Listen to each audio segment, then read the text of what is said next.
Welcome to Good Burger Reviews. My name is John, and I'm here to review a brand new 2026 movie, and that movie is Pinocchio Unstrung.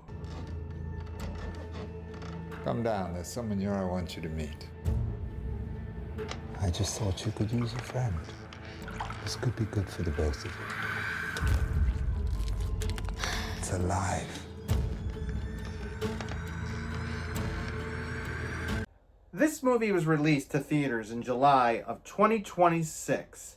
It is directed by Rise Frake Waterfield. It stars Richard Brake, Robert Englund, Cameron Bell, Jessica Balmer, Carolina Knight, Jack Art Gray, and Maya Brown. Basic premise: a dark coming-of-age reimagining of Pinocchio, this unsettling tale follows the iconic puppet's disturbing journey toward becoming real. So the public domain has finally done it.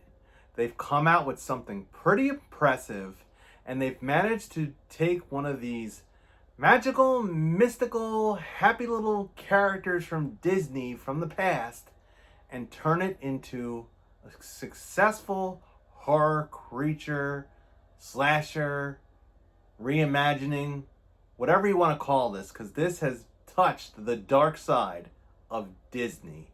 And I was pretty impressed with what they did with Pinocchio Unstrung. Now, we're going to get into the good, the bad, and the ugly on Pinocchio. But there are some factors that I feel like led to how this movie came to be and how it came to be in the theaters and everything. So, the people who were behind Winnie the Pooh, Blood and Honey, and Winnie the Pooh, which I will tell you, I haven't seen those yet. When they first came out, I refused to watch the first one because I just couldn't fathom the idea of sweet little Winnie the Pooh being a slasher. And when Winnie the Pooh, Honey and Blood came out, I was like hearing that it was better than pretty much how rough that first one apparently was. Just heard that one was a step up, much better, and people were jiving with it. But I still couldn't find myself to bring myself to see it. And the following year, I started preparing for my horror channel. And that's how I even knew that Winnie the Pooh, Blood and Honey even existed. Now, in the first year of my horror channel, which I was airing in 2025, but I was watching movies from the tail end of 2023 into 2024. And these public domains started to pop up. I think of Popeye the Slayer Man, Peter Pan's Neverland, and some of these domain movies were terrible. I did not like my worst movies of 2025 had 4 public domains on them. Some of them by the guys that did this movie. But then we got Screamboat and Bambi the Reckoning, and I did actually like Popeye the Slayer Man a little bit. And I started realizing that maybe there is something a little bit to this public domain slasher. The problem is that it's been low budget, it's been poorly executed, and it just, the idea of it has just been turning people off. But then I heard that Pinocchio Unstrung was coming out and that it was coming to theaters, just like Bambi the Reckoning came to theaters. And another thing was, it had Robert Englund, the guy who played Freddy Krueger. And I thought, how in the world? I knew he wasn't going to be Pinocchio, but what was he going to be doing in this movie? I wasn't sure if he was going to be like Geppetto or a side character or like a teacher in the school. I didn't know. Like I kept myself away from the previews. I didn't read anything about the synopsis on IMDb, but until I found out what character he was. And I'll tell you what, the character he is in this movie was ingenious for them to do. And that's going to bring me to my first positive about Pinocchio Unstrung. This movie is a love letter to horror movies. Now, I just said this about a couple. There was like, we watched a few movies back on my channel that were love letters to shark movies or love letters to other movies, and sometimes it was like just copying or just being generic rip-offs. This is the right way to nod at other franchises, nod at the movies that you loved growing up with, nod at using them for just little tiny hints of those movies in this movie, but not relying on them, not leaning on them, not putting them full front and center to take away from the entire movie. Now, some of these things I will have to elaborate on in spoilers, but when I think of Pinocchio Unstrung, I think of clearly A Nightmare on Elm Street because of the Robert Englund presence, and we'll get into that. I think of Halloween, but I also think of Megan and Child's Play. And oddly enough, I've been talking about The Mummy throughout my Evil Dead franchise ranking and everything else involving the Evil Dead, but I started getting vibes of The Mummy in here as well. And this movie takes all those movies and just blends them in a new, creative, reimaginative way. Now, I will say that they managed to get the overall arching story of Pinocchio, the little boy puppet that wanted to be a real boy, and totally turn it into this demented slasher narrative. But this Pinocchio actually had like the characteristics of the original Pinocchio, you know, and that's what I feel like can make these public domain slashers great. When you use the characters in a way that kind of bizarro world reminds us of the Disney character that we loved, but then also scares us. That's pretty ingenious. It's pretty fun. And Pinocchio Unstrung does that. This little Pinocchio is trying to be a real boy, and he is slashing his way and taking in all the parts to try and rebuild himself into the little boy that he's attached to in this movie.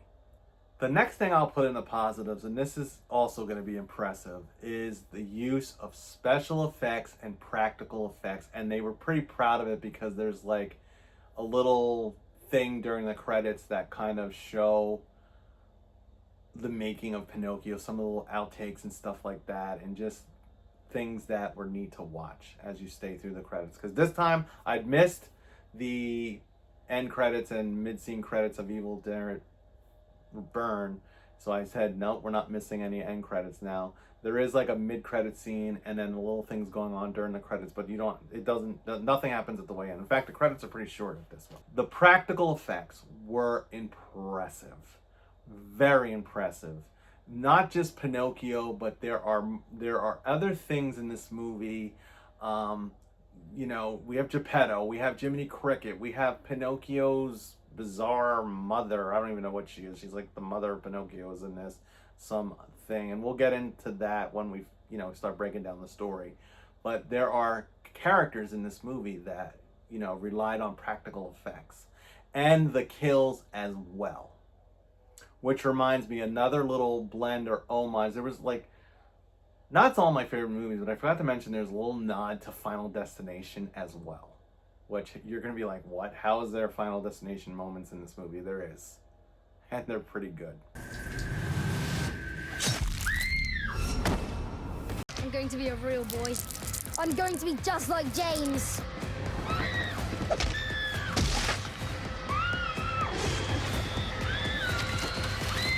Now, I'm going to put the gore in the positives for this one. Even though the gore does push some of the limits. It wasn't gore for gore's sake. It fit the story. It fit what was going on. But it's intense. This movie gets bloody, gooey, and gross. Is it the most disturbing? Is it Terrifier level? No. But it definitely has some queasy moments. And that gore blended with these practical effects make watching Pinocchio Unstrung pretty neat. Pretty awesome, in fact. I mean, It's like they were channeling the magic of Disney or the magic of certain movies that when you watch these movies for the first time, you're kind of like, ooh, ah, look at that. Ooh, ah, look at that. And in the back of your mind, you're thinking, how'd they do that? How'd they do that? Because they didn't use any CGI as far as I could tell. And there's lots of things going on in this movie. A lot. Take what they have, piece by piece, to make yourself whole. Another thing I'll put in the positives, Richard Brake. We know him from I know him recently from the Strangers trilogy. You know, when I think about his performance in the Strangers trilogy, he wasn't bad. I mean, he played his character for what his character was. I thought his character was dumb. I thought his character arc was retarded in the Strangers. But William Brake played his role pretty decent. I mean, it's not going to get no Academy, but it was standard acting for what that movie was and what the trilogy was. But you know what? I'm glad he was in this movie because he really stepped up his acting. I mean, obviously, when you're under the right director and you're in the right story and you have the opportunity to act better, you're going to act better. And that's exactly what that is. I mean, this storyline is better than The Strangers. Whoever directed this, well, we know who the director is. Whoever's directing him specifically was able to pull out a better performance. And he just gave a really good performance in this role and he's Geppetto. So he's the grandfather of the little boy, and he's the creator of Pinocchio. And he really has a decent storyline. And he plays a pretty interesting character. I mean, obviously, all the characters that are from the original Pinocchio are kind of sadistic and the darker versions of them. Even Geppetto gets pretty dark. And honestly, Richard Brake was made for roles like this. You know, I hear them talking about. I've already mentioned in one of my videos that they're considering doing Elm Street again, and this guy could possibly be Freddy Krueger. I mean, he got to work with Robert Englund on this film, so maybe he could get some notes. I don't know. I mean, just an idea. I know he's up there in age. He's probably close to the same age as Robert Englund, so who knows if he'd want to do it, but he did phenomenal here. I'm going to have to elaborate more on Robert Englund in spoilers, but I really liked Robert Englund's role in this movie. I will just say that he does play the reimagined version of Jiminy Cricket. Well, speaking of Robert Englund, I really enjoy how this movie, I know I said it pays lots of homages to other movies. I feel like it's a Megan story tied in kind of like with a little bit of the Mummy story. And then you have a bigger homage to Freddy or A Nightmare.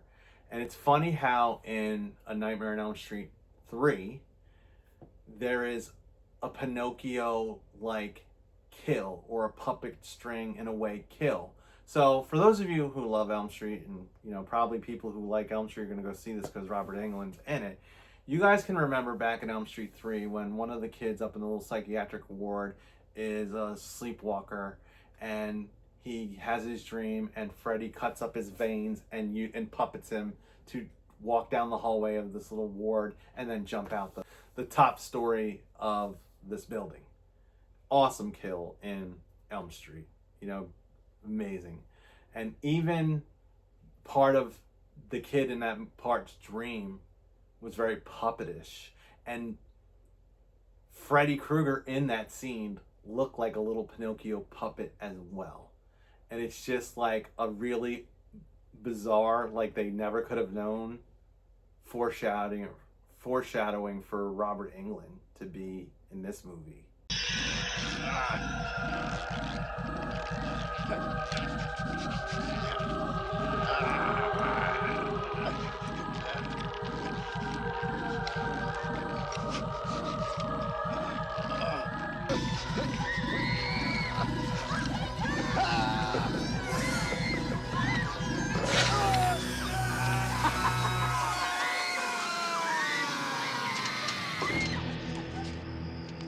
And I'll leave off in the positives with, the rest of the actors in this, and they're all unknown to me. A lot of little kids in this movie as well. One of the little kids, who isn't even the main little kid, is a funny, hilarious standout. He's like the best friend of the main kid. And he just cracked me up. So this is a horror comedy, by the way. So it definitely, I don't know if it was, it had to have been intentional, because this kid mainly, but there were other jokes throughout this movie that just landed perfectly. And this kid's reaction to everything going on in this movie, and the moments he has with Pinocchio, and the moments he have with Geppetto, and just everything that this little side kid does was funny. And you know, he was chubby. He was giving me the vibes of Chunk in the Goonies, just kind of that kind, same type of kid with the same type of mouth, and just hilarious. So props to that kid. And I think his name was Joey. I can't remember the last name, but I'll put it across the screen. The other kid too. All the other kids. I mean, the other main kid, and there was like a main girl, but she was more of a teenager. They did pretty good as well. I mean, I wouldn't say standout, but decent. You know, I was engaged by all the kids in this movie, dealing with what they had to deal with. And just the acting overall was decent for a low budget public domain. I don't think this movie was that low budget, but considering where these guys came from and what they've been putting out prior to this, impressive with the acting as well and the story. So we'll let this lead to the mixed.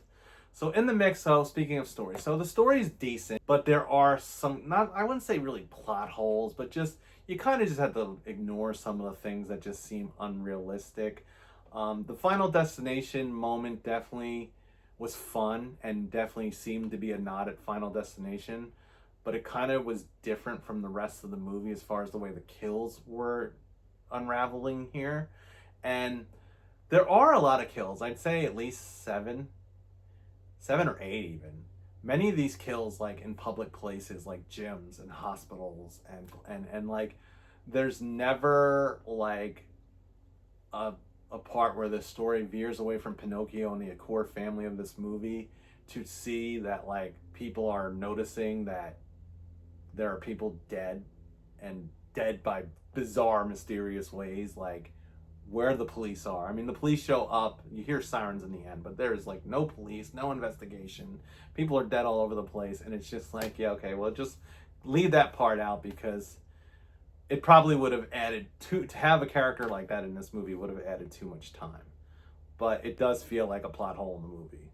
So the other thing I'll put in the mixed is there is like a little bit of a lore dump scene where the one girl finds this like old film, and they go to a projection room and they end up watching it, and it basically, what's on the film is kind of just the creation of Pinocchio and just some disturbing stuff that Geppetto was doing. And again, I'll probably have to elaborate on all how this all fits in spoilers, but you know, I guess that's why I'm mixed on it, because I guess it probably wasn't absolutely necessary. It seemed like we, based on the fact that we know the Pinocchio story and we know that Geppetto pretty much created Pinocchio, this whole little thing was probably not needed. However, the little kid, the side kid, was one of his most hilarious moments was watching this video. So I'd say leave it in. I think Geppetto is hiding something. My belief that the soul does indeed remain after death. Call the police. Well, and tell them what, Dudley, that a homicidal doll is on the loose? The subject is dangerous, born evil. So I'm sitting here trying to decide what to put into negatives, and I'm pretty much trying to think, do I have to literally make something up? And I mean, I usually find some sort of negatives. You know, my mix are kind of like half negatives. I guess the only thing I could say in the negatives is I wish Robert Englund was in it more. It took me a moment to figure out that he was the little Jiminy Cricket. I should have known it the first time I saw him, but you know, it seemed like Robert Englund probably did most of his stuff recorded on, it's like, you know, it's his voice, but he probably wasn't in the suit, if there even was a suit. I don't know how they did that one. I'd have to see an entire, like, how they made this movie to figure out, because Jiminy Cricket's pretty small, so we know when he's in the small scenes, Robert Englund is not on screen. There are a couple scenes where we get close-ups of his face, and I tend to think that maybe that is Robert Englund in makeup. Because, like, literally when I first started seeing Jiminy Cricket in this movie, I'm like, what is that? Because it was only close-ups, and I was thinking that, is that the Robert Englund character? Is that the Robert Englund character? But it was, you know, so much makeup and so much distortion, it took me a moment. But once the character comes around more, he's not really present at all in the first act. He comes around more in the second and third act, and then you know. And there's some nods to Freddy. Where are you going, piglet? The party's just starting. We're just going to get into spoilers to make the whole movie make more sense. I am giving this a high recommend. Forget the whole Disney element and just go in there with an open mind, because it's a pretty nifty story. The storyline is very similar to Pinocchio. You know, you've got a small boy that was created by Geppetto, who's kind of a puppet, even though there's no strings. He's stringless, so he is unstrung. And the way that this Pinocchio has been brought to life is he is the reincarnation of the main kid's, Geppetto's grandson, who's named James, already dead brother. So like his spirit is in this Pinocchio. And it starts off kind of like The Haunting. It felt like a haunted house. There's bumps, there's fog, there's thunderstorm. It's the whole haunted house feeling. And James wakes up and he sees that his grandfather is in the basement, and goes down to the basement and sees that his grandfather is talking to someone in the wall. And he calls out to him and he says, I want you to come down here and meet someone. And it's Pinocchio. And I mean, he looks pretty neat. I feel like they did a decent job of creating a very sadistic version of Pinocchio. And his reaction immediately was like to run, like, what is that thing? And he starts screaming, but he warms up to Pinocchio right away. And then the rest of the Pinocchio story you guys know. But then it seems like this Pinocchio forms a positive relationship with the young boy James, and it becomes like Megan, where just like in Megan 1, not 2.0, Megan basically is killing because she is protecting the one thing she's connected to, the little girl in that movie. And it's literally the same exact story. So like literally I'm like, Megan, you know, even though he acted more like Chucky, he felt more like Chucky, he also felt like Megan as well, because there was like a sweetness to him. This Pinocchio had some heart, but he also was sadistic. He also killed. He went there. He goes there. The subject is dangerous, born evil. I'm going to be a real boy. Let's just talk about some of the homages. So like the Final Destination homage is Pinocchio's first kill. So Pinocchio, basically, they get told by Geppetto to keep Pinocchio's secret, and the little boy comes up with an idea to say, I'm going to bring you with me to school one day, but you're just going to play still all day. You know, don't move. But Pinocchio can't stay still. Pinocchio is kind of like a little curious Disney character, always coming out of his shell, being nosy, getting into everything. So it was weird because he had like a little Disney element to him. He wanted to see what was going on. So he goes into this gym, and they have this girl running on a treadmill who accidentally sees him, and she trips and falls and has a total Final Destination death where she kind of contorts real fast and has a brutal death. Very brutal. So the first death is very brutal, but this, I am kind of mixed on it because it happened, Pinocchio like initiated the series of events. So imagine Pinocchio is Death's design in Final Destination. He doesn't actually do anything. He's just there.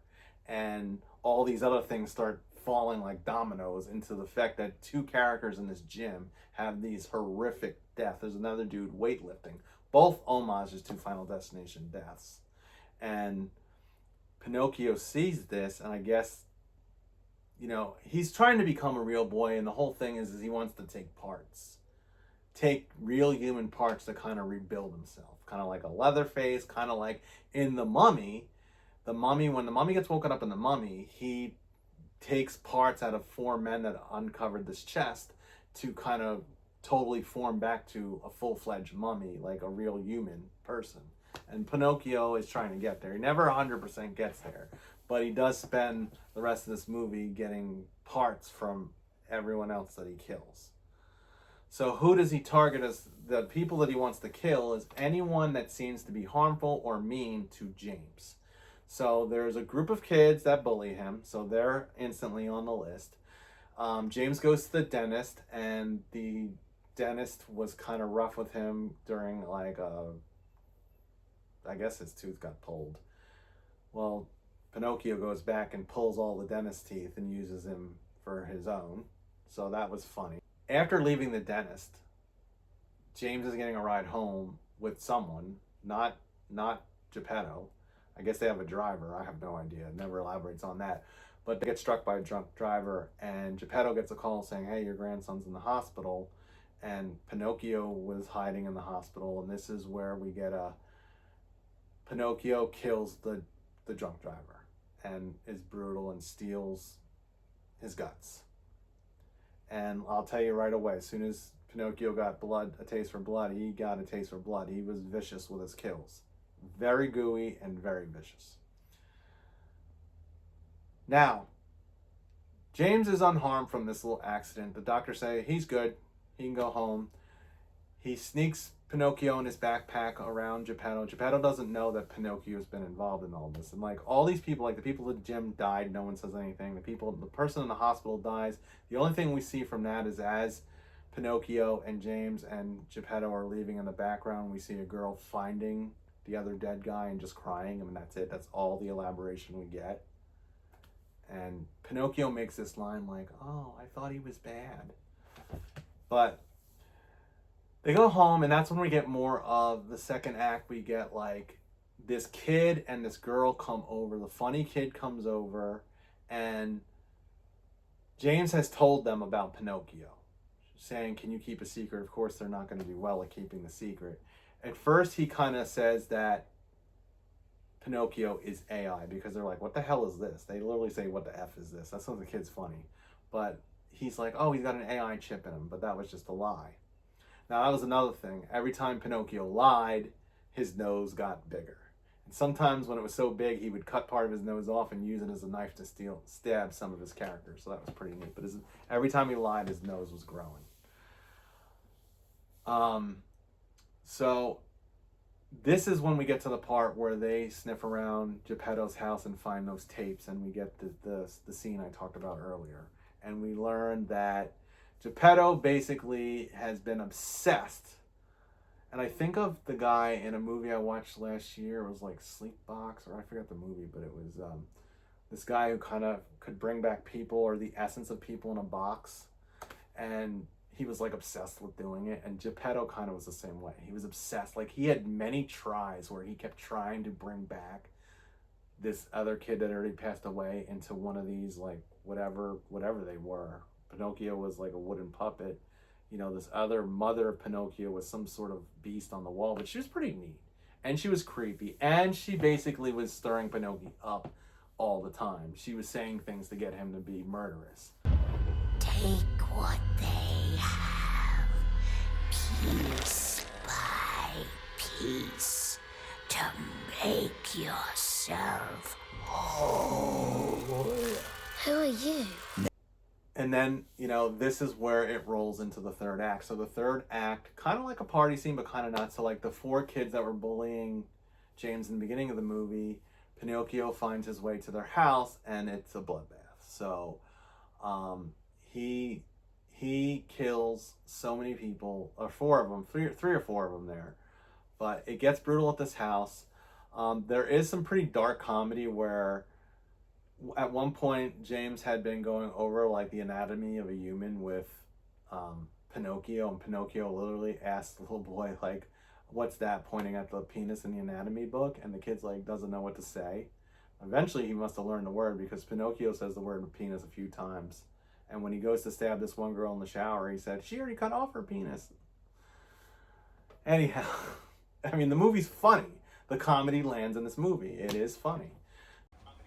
And then we get another homage to Jaws, where Pinocchio jumps into a swimming pool and goes after one of these kids, but his nose is coming up like a shark fin in Jaws, and they are playing the shark music along with this to kind of tell you like, hey, Pinocchio's playing Jaws in the pool right now. And then, like, he rips off a girl's scalp at this party, and that was a very brutal kill. And then puts the hair on. Then he's starting to look like Megan a little bit, like a demonic, crazy Megan. He looked like a deadite with the teeth, but the hair. And then, like, he almost looked like he was in drag. So, like, I mean, it was getting ridiculous, right? But it's funny. I mean, this movie doesn't take itself so serious, even though there are some serious tones at points with the main characters. The movie is hilarious with some of this stuff. And this scene is just a bloodbath. And then we get the kill that is, I think, one of the best kills in the movie, where he goes after the head bully of the group of kids, and he starts cutting off his nose and shooting them at him like daggers, tying his arms up against the wall. But then the final kill happens with him sticking his nose, his big, long, lying nose, in the nostril of this guy until he dies. It was a brutal death and comical. You're James the Storm! One hell of a glow-up, kid.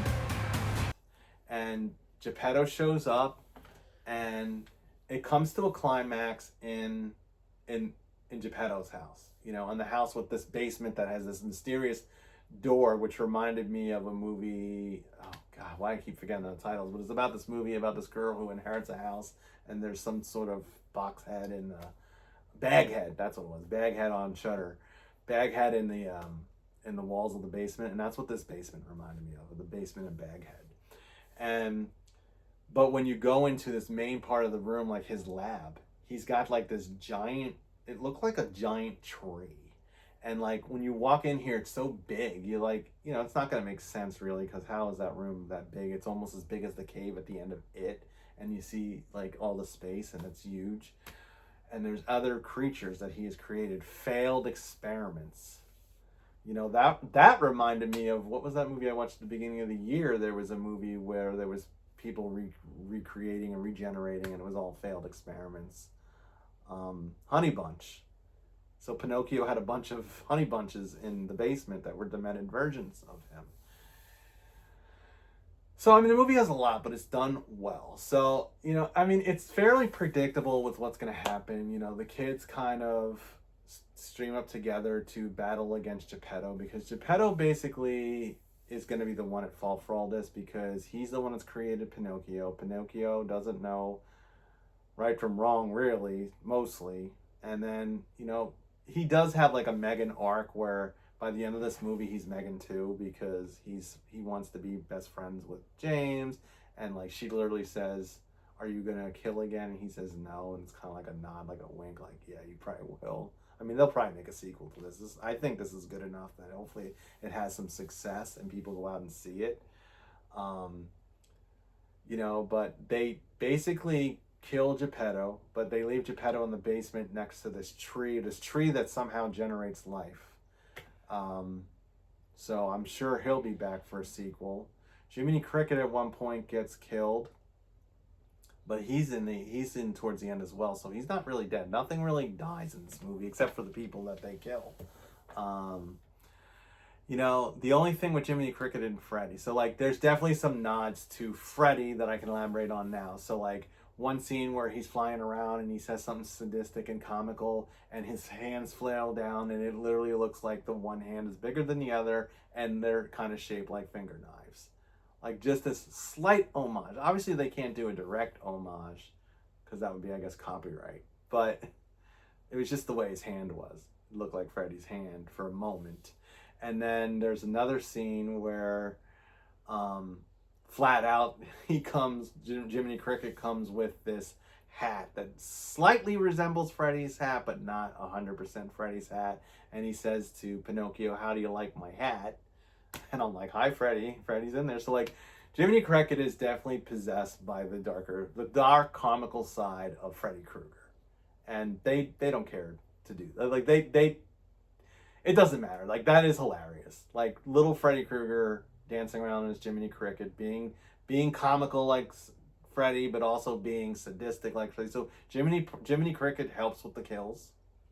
You know, I think of Bambi the Reckoning, where we had Bambi and Thumper. Well, here we have Pinocchio and Jiminy Cricket. And, I mean, they battle, typical fight scenes and all that. They battle it out, and Jimmy and the teenage girl are the only ones that survive. The little fat kid gets shot by Geppetto, which was funny because he's like, oh, hell no, I'm calling the cops on this. Once it really starts to unravel, he goes to call the cops, and then Geppetto shoots him. So that was hilarious. It does end with fire scene, like the whole house goes up in flames. The little boy and the little kid get out with Pinocchio. Pinocchio has a little happy ending, somewhat. And all we ever see is the cops, hear the cops coming in the distance. The end. So that's it. I mean, we're going to get down to business here. I'm proud to say that the public domain has finally done it. They have finally achieved a cheeseburger in paradise. And I'm proud of these directors for this because, like, they really have worked hard to get from the original Winnie the Pooh to this level in only 3 years. So props to everyone behind this movie, because I feel like when you have people, and this reminds me of Obsession and Backrooms, when you have these people who are passionate about what they're doing and they're not just some conglomerate office of ties deciding what should be in a movie, this is what you get. When you get passionate people behind the story, even though the whole idea of Pinocchio being a slasher can sound ridiculous, they pulled this one off. So props to them. Go see it. This is Johnny with Good Burgers saying please like, subscribe, tap that notification bell, all that jazz. And don't forget to stay scared of Geppetto, Pinocchio, and Jiminy Cricket.